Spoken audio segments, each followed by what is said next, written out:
तो भाई अंजना ओम कश्यप और इन कोचिंग टीचर्स के बीच की कंट्रोवर्सी तो तुम्हें पता लगी गई होगी और उस पर मुझे कुछ कहना भी नहीं है। आज बात करेंगे कुछ फैक्चुअल चीजों पे, इसलिए वीडियो को लास्ट तक देखना। खान सर की कोचिंग के बाहर फायरिंग नहीं हुई थी, लेकिन उन्होंने क्लेम किया कि फायरिंग हुई। हमला करने वाले पूरा ऑफिस तोड़ दिया, ऐसे गोली चला दिया। आप किसको हमला करने आ गए? हमारे घर पे किसको करना है? कि उनके कोचिंग के बाहर सिर्फ पत्थरबाजी हुई थी। पुलिस ने सीसीटीवी चेक किया और क्लियरली कहा कि वहां पर सिर्फ पत्थरबाजी हुई है। और किसने करवाई थी? उनके बगल वाले कोचिंग ने। अब तुम एक बात बताओ, क्या ये कोई नॉर्मल टीचर करा सकता है या उसके साथ ऐसा हो सकता है? क्या ऑर्डिनरी टीचर्स के बीच टेरिटरी के लिए पत्थरबाजी होती है? ये सिर्फ एक इंसिडेंट नहीं, एक छोटा सा बिहार ट्रेलर है। अब दूसरी चीज, कुछ वीडियोस मुझे दिखे जिसमें खान सर कह रहे हैं कि उनके 12,000 स्टूडेंट बिहार पुलिस में सेलेक्ट हुए। 12,000 से ज्यादा बच्चों का रिजल्ट हुआ है। रोशन आनंद सर, जिनकी कोचिंग उनके ही पैरेलल है, वो कहते हैं कि उनके 10,000 बच्चे सेलेक्ट हुए। चलो ठीक है, इन दोनों का टोटल नंबर बनता है 22,000, लेकिन बिहार पुलिस में तो टोटल सीट ही 19,838 है। अब ये एक्स्ट्रा 2162 स्टूडेंट कहाँ से आए? अगर सिर्फ इन्हीं दोनों के इतने बच्चे सेलेक्ट हुए हैं तो क्या पूरे बिहार में किसी और कोचिंग से एक भी बच्चा सेलेक्ट नहीं हुआ? देखो, ये फेक नंबर्स है जिसमें गरीब बच्चों को अट्रैक्ट किया जाता है।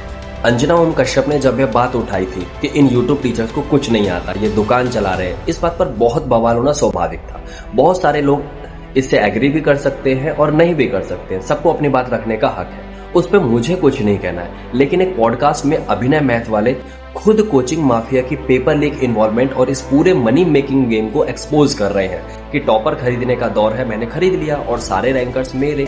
कि टॉपर्स खरीदने का दौर है, मैंने खरीद लिया और सारे रैंकर्स मेरे।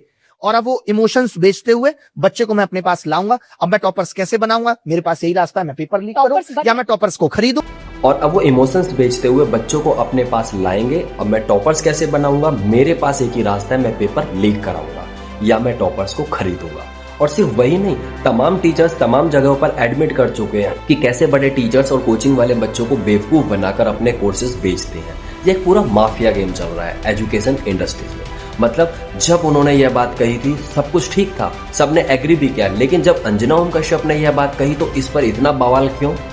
वो इसलिए क्योंकि कंट्रोवर्सी बनी तो व्यूज आए, व्यूज से पैसा आया और यही इस पूरे खेल की असली कहानी है जो मैं तुम लोगों को बताना चाहता था विद फैक्ट के साथ। और मैं ये बिल्कुल नहीं कह रहा कि यूट्यूब टीचर्स की वजह से बच्चों को कम पैसों में सहूलियत नहीं मिलती है भाई। बहुत सारे टीचर्स हैं जो अपना काम डेडिकेटली कर रहे हैं, जिनकी वजह से बच्चों को एजुकेशन मिल रही है, इसमें कोई शक नहीं है। लेकिन जब दो कोचिंग सेंटर चैरिटी के लिए लड़ते हैं, फेक नंबर से स्टूडेंट को बेवकूफ बनाते हैं, तो इस एजुकेशन को धंधा कहते हैं दोस्त। और इस धंधे में जो सबसे ज्यादा मार खा रहा है ना, वो पता है कौन है? वो गरीब स्टूडेंट है जिसके नाम पर ये सब चल रहा है।